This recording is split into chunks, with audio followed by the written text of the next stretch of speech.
ಭಾಳ ದೊಡ್ಡದಕ್ಕೇನು ಜಗಳ ಆಡಂಗಿಲ್ಲ. ನೀವು ಹಳ್ಳ್ಯಾಗ ಇನ್ನೂ ಎಂಥ ಕಷ್ಟ ಬಂದರೂ ಸಹಿತ ನೀವು ತಾಳ್ಕೋತೀರಿ.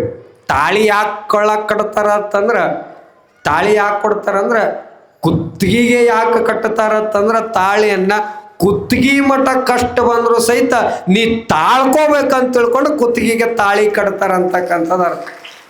ಸಿಟ್ಯಾಗ ಅವು ತಾಳಿನ ಕಟ್ಕೊಳಂಗಿಲ್ಲ, ಅವು ಎಲ್ಲಿ ತಡ್ಕೋಬೇಕು ಅವು. ಕರೆವು ನೀವು ಬೇಕಾದ್ರೆ ಮದುವೆ ಯಾವ್ದವ್ರು ನೋಡ್ರಿ, ಅವು ತಾಳಿನ ಆ ತಾಳಿಗಿರೋ ಕಿಮ್ಮತ್ತ ಗೊತ್ತಿಲ್ಲ ಅವಕ್ಕೆ. ತಾಳಿ ಯಾವಾಗ ತೆಗಿತಾರ ಅಂದ್ರೆ ಗಂಡ ತೀರ್ಕೊಂಡಾಗ ತಾಳಿಯನ್ನು ತೆಗಿದ್ ನಾವೆಲ್ಲ ಇದ್ದಾಗ ತಾಳಿ ತೆಗಿತಾವ ಅಂತಂದ್ರೆ ಗಂಡನ ಆಯುಷ್ ಯಾವಾಗ ಜಾಸ್ತಿ ಆಗ್ಬೇಕು. ಸಿಟ್ಯಾಗೆಲ್ಲ ಹಂಗ ನಡೆದವು. ಆದ್ರೆ ಹಳ್ಳ್ಯಾಗ ಆ ಪದ್ಧತಿ ಇಲ್ಲ. ಭಾಳ ಖುಷಿ ಅನ್ನಿಸ್ತದೆ. ಇನ್ನೂ ಹಳ್ಳಿ ಒಳಗೆ ನಮ್ಮ ಭಾರತೀಯ ಸಂಸ್ಕೃತಿ ಸಂಸ್ಕಾರ ಅಂತಕ್ಕಂಥದ್ದು ಇವತ್ತೇನಾದರೂ ಉಳಿದದ ಅಂತಂದ್ರೆ ಅದು ಎಲ್ಲಿ ಅಂದ್ರೆ ಅದು ನಮ್ಮ ಹಳ್ಳಿಗಳಲ್ಲಿ ಮಾತ್ರ ಅಂತಕ್ಕಂಥದ್ದು ನಾವೆಲ್ಲ ಅರ್ಥ ಅದೇ ಸಂಸ್ಕಾರವನ್ನು ನಿಮ್ಮ ಮಕ್ಕಳಿಗೆ ಸಹಿತ ನೀವು ಕಲಿಸ್ಕೊಡ್ಬೇಕಾಗೈತಿ ಇವತ್ತಿನ ದಿವಸ. ತಾಳಿಯ ಮಹತ್ವ, ನಾವೆಲ್ಲ ಮುತ್ತೈದೆಯರು ಅಂತ ಕರೀತಾರೆ. ಯಾರಿಗೆ ಮುತ್ತೈದೆಯರು ಅಂತ ಕರೀತಾರೆ? ಯಾರಿಗೆ ಕರೀತಾರೆ? 5 ಮುತ್ತುಗಳು ಯಾರು ಹಾಕೋತಾರ ಅವ್ರಿಗೆ ಮುತ್ತೈದೆಯರು ಅಂತ ಕರೀ. 5 ಮುತ್ತುಗಳು ಯಾವುವು?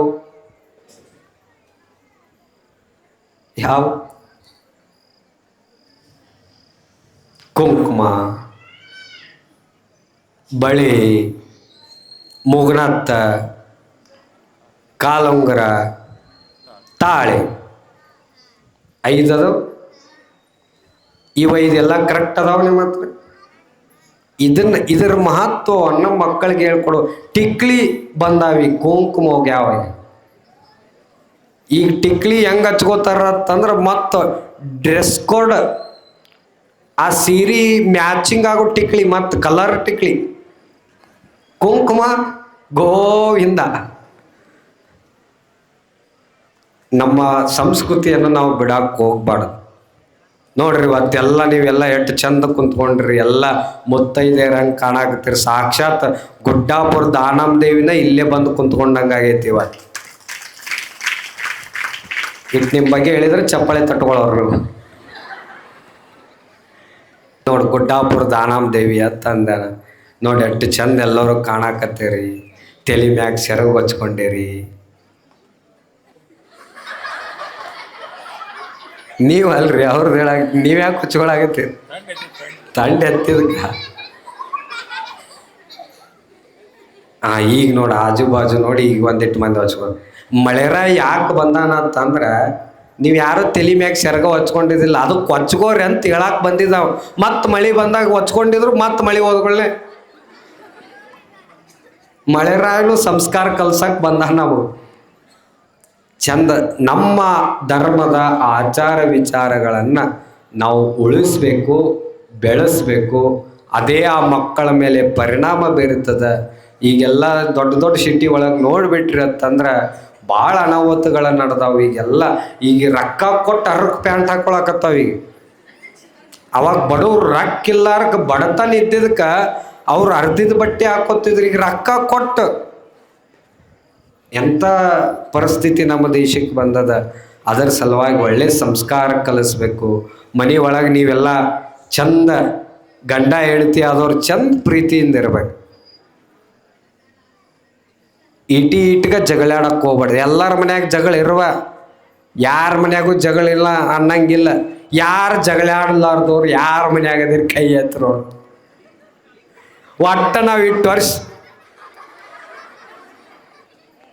ಯಾರ ಮದುವೆ ಆದ್ಮೇಲೆ ಜಗಳಾಡ್ದವ್ರು ಒಟ್ಟ ಅದ್ರ ಕೈ ಎತ್ತು. ಒಟ್ಟ ಜಗಳಾಡೇ ಇಲ್ಲಪ್ಪ ನಾವು. ಎಲ್ಲರ ಮನ್ಯಾಗೂ ಇರುವ ಜಗಳ ಅಂತ ನೀವೇನು ಭಾಳ ಅದಕ್ಕೆ ಜಗಳ ಆಡೋಗಿಲ್ಲ. ಈಟಿಗೆ ಜಗಳ ಆಡ್ತೀರಿ. ಎಟ್ಟಕ್ಕಂತಂದ್ರೆ ಹೆಂಡತಿ ಚಾ ಮಾಡಿದ್ಲು. ಚಾ ಮಾಡಿದ ಮ್ಯಾಗ ಆಕಿ ಪಾತ್ರೆ ತೊಳ್ಯಾಕ ಇತ್ತಲ ಭಾಗದೊಳಗೆ ಪಾತ್ರೆ ತೊಳ್ಯಾಕತ್ ಚಾ ಬೋಗಾನಿ ತೊಳೆದ ಅಲ್ಲಿ ಒಂದು ಗಿಡ ನೋಡಿದ್ಲು.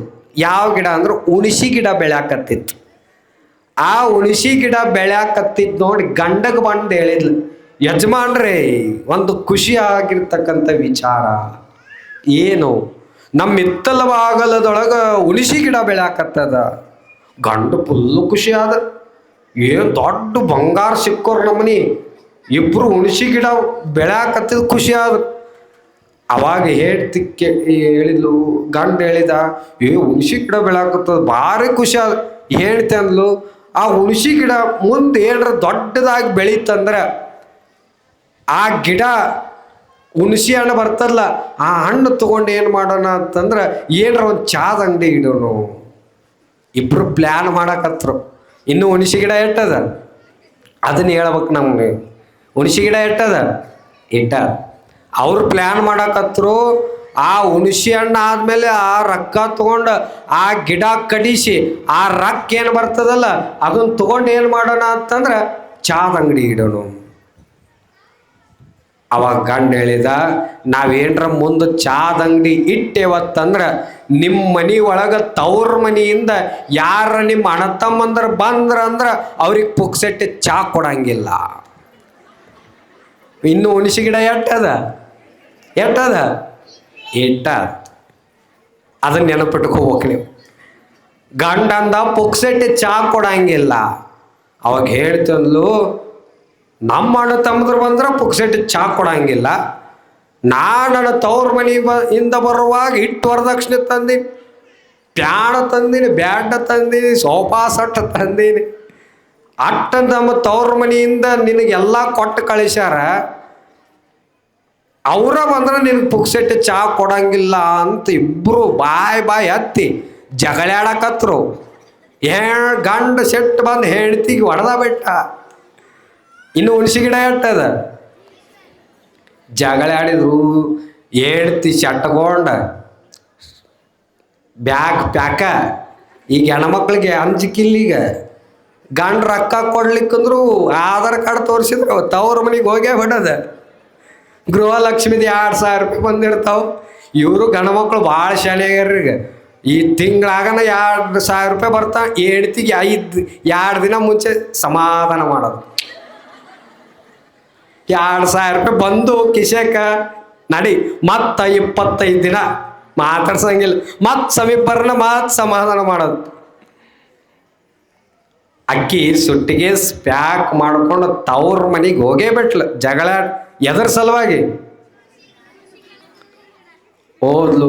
ಅವ್ರ ಮನ್ಯಾನವ್ರು ಕೇಳಿದ್ರು, ಯಾಕವ್ವ ಏನಾತು, ಯಾಕೆ ಬಂದಿ ಅಂದಾಗ ಅವ್ರು ಹೇಳಿದ್ರು, ಹಿಂಗಾತು, ನಿಮಗೆ ಪುಕ್ಸೆಟ್ಟಿ ಚಾ ಕೊಡಂಗಿಲ್ಲ ಅಂದವ, ಅದಕ್ಕೆ ನಾ ಜಗಳಾಡಿ ಬಂದೆ ಅಂತ ತಿಳ್ಕೊಂಡು ಹೇಳ್ತೀವಿ. ಇವಾಗ ಗಂಡ ಬರ್ತಾನ, ಅವಾಗ ಬರ್ತಾಳ, ನನ್ನ ಹೆಂಡ್ತಿ ಬರ್ತಾಳ ಅಂತಿದ್ದು ಕಾಯ್ಕೊತ ಕುಂತೈತಿ. ಬರಲೇ ಇಲ್ಲಕ್ಕಿ. ಬರ್ಲಾರ್ದಾಗ 3 ಮಂದಿ ಅವ್ರ ಅಣ್ಣ ತಮ್ಮದ್ರು ಬಂದಿದ್ರು ಊರಿಗೆ. ಆ ಗಂಡ ಸಿಕ್ಕ, ಅವ್ರ ಮಾವ ಸಿಕ್ಕದಾಗ ನಾಯಿ ಹೊಡೆದಂಗೆ ಹೊಡೆದ್ರ ಅವ್ನ ಗಂಡಗೆ. ಅವ್ರ ಮಾವಗೆ ನಾಯಿ ಹೊಡೆದಂಗೆ ಹೊಡೆದು, ಯಾಕೆ ಹೊಡ್ಯಾಕತ್ತೀರೋ ನನಗೆ, ನಾ ಏನು ಮಾಡೀನಿ, ನನಗೆ ಯಾಕೆ ಹೊಡ್ಯಾಕತ್ತೀರಿ ಅಂತ ತಿಳ್ಕೊಂಡು ಅವ್ರ ಮಾವು ಕೇಳಿದಾಗ ಅವ್ರು ಹಳ್ಯಾದವ್ರು ಹೇಳಿದರು, ನಿಮ್ಮ ಮನ್ಯಾಗ ಸಾಕಿದ ಆಕಳ ನಮ್ಮ ಹೊಲದಾಗ ಬಂದು ಮೇವು ತಿನ್ನಾಕತ್ತದ. ನಿಮ್ಮ ಮನ್ಯಾಗ ಆಕಳ ಕಟ್ಕೊಳಕ್ಕೆ ಬರಂಗಿಲ್ಲ ಏನಂತ 3 ಮಂದಿ. ಅಲ್ಲೋ, ನಾ ಇನ್ನೂ ಆಕಳನ ಕಟ್ಟಿಲ್ಲ, ನಮ್ಮ ಮನ್ಯಾಗ ಆಕಳ ಇಲ್ಲ, ನಿಮ್ಮ ಹೊಲ್ದಾಗ ಬಂದು ಯಾವಾಗ ಮೇವುದೈತಿ ಅದು ಮೇವು ತಿಂದದ ಅಂತ ಕೇಳಿದರು. ಅವಾಗ ಅವ್ರ ಅಣ್ಣ ತಮ್ಮಂದ್ರು ಹೇಳಿದರು, ಹೆಂಗೆ ನಿಮ್ಮ ಆಕಳ ಇಲ್ಲ, ಇನ್ನೂ ಮೇವ ತಿಂದಿಲ್ಲಲ್ಲ, ಹಂಗೆ ನಮ್ಮ ಮಕ್ಕ ಇನ್ನೂ ನನಗೆ ಚಾನ ಕೊಟ್ಟಿಲ್ಲ ಪುಕ್ಸೆಟ್ಟೆ, ನೀ ನಮ್ಮ ಮಕ್ಕಗೆ ಯಾಕೆ ಹೊಡೆದು ಕಳಿಸಿದಿ ಮಗನ ಅಂದ್ರೆ ಅವ್ರು. ಅದಕ್ಕೆ ಭಾಳಕ್ಕೇನು ಜಗಳ ಈಟೀಟ್ಗೆ ಜಗಳ ಆಡ್ತಿರು ನಾವು.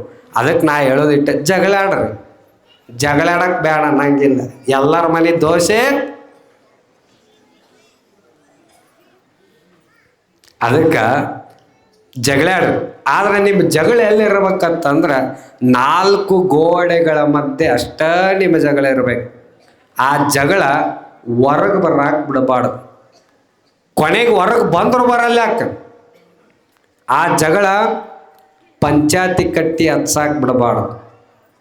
ಪಂಚಾಯತಿ ಕಟ್ಟಿ ಹತ್ತಿದ್ರು ಹತ್ತಲ್ಲ. ಯಾಕೆ ಆ ಜಗಳ ಪೊಲೀಸ್ ಮೆಟ್ಲ ಹತ್ತಕ್ಕೆ ಬಿಡಬಾರ್ದು. ಪೊಲೀಸ್ ಮೆಟ್ಲ ಹತ್ತಿದ್ರು ಹತ್ತಲ್ಲ. ಯಾಕೆ ಆ ಜಗಳ ಎಲ್ಲಿ FIR ಅರಸ್ಲಾರ ಕೋರ್ಟಿಗೆ ಕರ್ಕೊಂಡು ಹೋಗ್ತಾರೆ. ಪೊಲೀಸ್ ಮೆಟ್ಲ ಹತ್ತಕ್ಕೆ ಬಿಡ್ಬಾರ್ದು. ಪೊಲೀಸ್ ಮೆಟ್ಲ ಹತ್ತಿದ್ರು FIR ಅರ್ಸಕ್ಕೆ ಹೋಗ್ಬಾರ್ದು. FIR ಅರ್ಸಿದ್ರು ಅರ್ಸಲ್ಲ. ಆದ್ರೆ ಆ ಜಗಳ ಕೋರ್ಟ್ ಮೆಟ್ಲ ಹತ್ತಕ್ಕೆ ಬಿಡಬಾರ್ದು.